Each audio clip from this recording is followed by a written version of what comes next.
गोपाष्टमी से अगले दिन आंवला नवमी होती है। आंवला नवमी को आंवले के वृक्ष की पूजा करें। जल, मोली, रोली, चावल, गुड़, सुहाली, पतारा, आंवला, एक ब्लाउज दक्षिणा चढ़ाएं। दिया और धूप जलाकर 108 फेरे दें।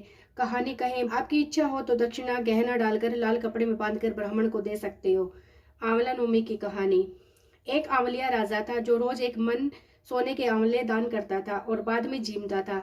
एक दिन उसके बेटे बहुओं ने देखा कि रोज इतने आंवलों का दान करेगा तो सारा धन खत्म हो जाएगा, इसलिए इसका दान बंद करना चाहिए। एक पुत्र आया और राजा से बोला, आप तो सारा धन लुटा दोगे, इसलिए आप आंवले का दान करना बंद कर दीजिए।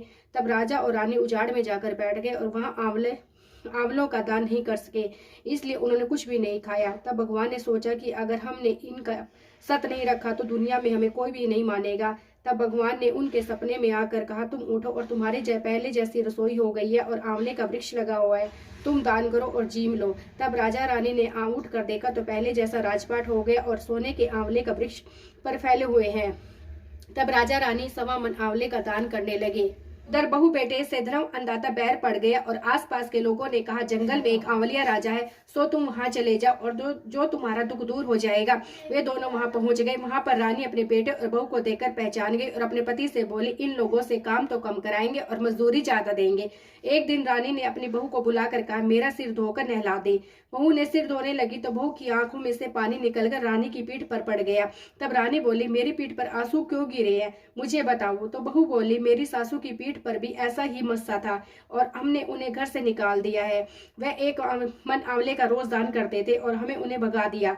तब सासू बोली, हम ही तुम्हारे सास ससुर है, तुमने हमें निकाल दिया था, परंतु भगवान ने हमारा सत रखा है। हे भगवान, जैसे राजा रानी का सत रखा वैसा सबका रखना। कहते सुनते उकारे बढ़ते अपने सारे परिवार का सत रखना। इस कहानी के बाद विनायक जी की कहानी जरूर सुने। बोल विनायक जी महाराज की जय हो।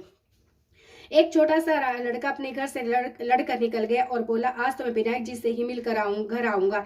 तब लड़का चलते चलते उजाड़ में चला गया। तो विनायक जी ने सोचा कि इसने मेरे नाम से ही घर छोड़ा, इसलिए इसे घर भेजे, नहीं तो जंगल में शेर वगैरह इसे खा जाएंगे।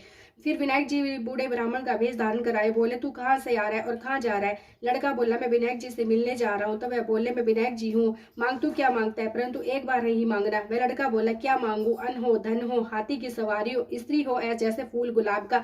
तो विनायक जी बोले, लड़के तूने तो सब कुछ मांग लिया, चाहे तेरा सब कुछ हो जाए, ऐसा ही हो जाएगा। फिर वह लड़का घर आया तो देखा कि एक छोटी सी बहू चौकी पर बैठी है और घर में बहुत सा धन हो गया है।